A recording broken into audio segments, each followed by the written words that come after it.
दंगा जहां भड़का वो जगह है जहांगीरपुरी का कुशल चौक और सी ब्लॉक। यहीं पर 16 अप्रैल को दंगा भड़का, लेकिन कुशल चौक और सी ब्लॉक का कनेक्शन 2020 के नॉर्थ ईस्ट दिल्ली दंगे के साथ भी है।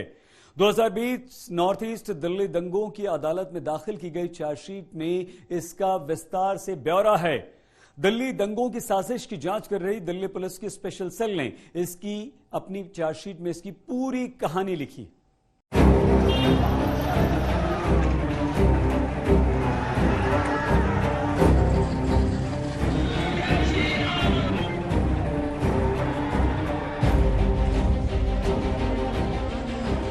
16 अप्रैल को जब जहांगीरपुरी के कुशल चौक और सी ब्लॉक से शोभा यात्रा निकली तो पथराव हुआ, तलवारें चली,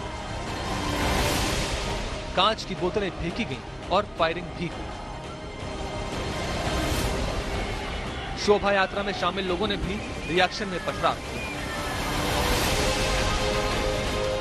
कुशल चौक और सी ब्लॉक ये दो ऐसी जगहें हैं जिनको ध्यान में रखकर दिल्ली पुलिस जांच कर रही है।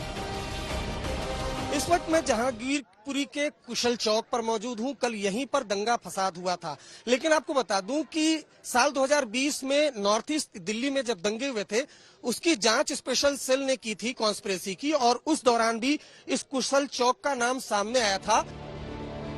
जहांगीरपुरी, कुशल चौक और सी ब्लॉक का साल 2020 में नॉर्थ ईस्ट दिल्ली में भड़के दंगे से भी नाता रहा है। 2020 दिल्ली के नॉर्थ ईस्ट दंगों पर कोर्ट में दिल्ली पुलिस स्पेशल सेल ने चार्जशीट दाखिल की। चार्जशीट के मुताबिक सीएए विरोध प्रदर्शन के दौरान कुशल चौक, सी ब्लॉक में अवैध रूप से रहने वाली बांग्लादेशी महिलाओं, बच्चों और पुरुषों को शाहीन बाग धरने में ले जाया जाता था। जहांगीरपुरी के सी ब्लॉक ईदगाह के पास सीएए के खिलाफ धरना शुरू किया गया था। इसे अवैध बांग्लादेशी महिलाएं, बच्चे और लोग चला रहे थे। चार्जशीट में यह भी लिखा है कि पथराव और दंगा करने में कुशल चौक, सी ब्लॉक से गए लोग भी शामिल थे। इलाके के लोग भी कहते हैं कि सी ब्लॉक में बड़ी तादाद में अवैध बांग्लादेशी और रोहिंग्या रहते हैं। दरअसल साल 2020 में जब दंगों की जांच कर रही थी स्पेशल सेल की टीम, तब खुलासा हुआ था कि इसी इलाके से लगभग 300 के लगभग जो महिलाएं थी, जो बांग्ला बोल रही थी, बांग्लादेशी मूल की थी, वो शाहीन बाग और जाफराबाद इलाके में पहुंची थी। क्या इस इलाके में बांग्लादेशी काफी रहते हैं? सर हाँ जी। कहाँ पे रहते, किस साइड? ये सी ब्लॉक। सी ब्लॉक ये सामने सी ब्लॉक है ना, इसमें सारे बांग्लादेशी रहते हैं। और सब क्या है, ये चारों तरफ की रोड है ना, चारों तरफ जी ब्लॉकों की और सी ब्लॉक की, सारे रोड पर आप जाकर के सर्वे करो, पूरे चलने के लिए एक ई रिक्शा की जगह नहीं है।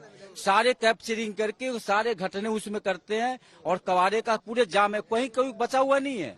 और वहाँ से सारे वही पत्थरबाजी वहीं से किए हैं जुलूस निकलने के। क्या यहाँ पर रोहिंग्या बांग्लादेशी भी रहते हैं? हाँ जी सर, बहुत रहते हैं। रोया बांग्लादेशी, सारे बांग्लादेशी सभी। भीड़ के बीच फंसे और गोली लगने से जख्मी हुए दिल्ली पुलिस के एसआई इस बात की पुष्टि कर चुके हैं। टोटल में भीड़ लगाओ तो 1000 के लगभग थी टोटल भीड़, लेडीज बच्चे सही सब। लेडीज और बच्चे भी थे उसमें, बुजुर्ग भी थे, सब लोग थे। हाँ, बुजुर्ग कम थे, जवान ज्यादा थे।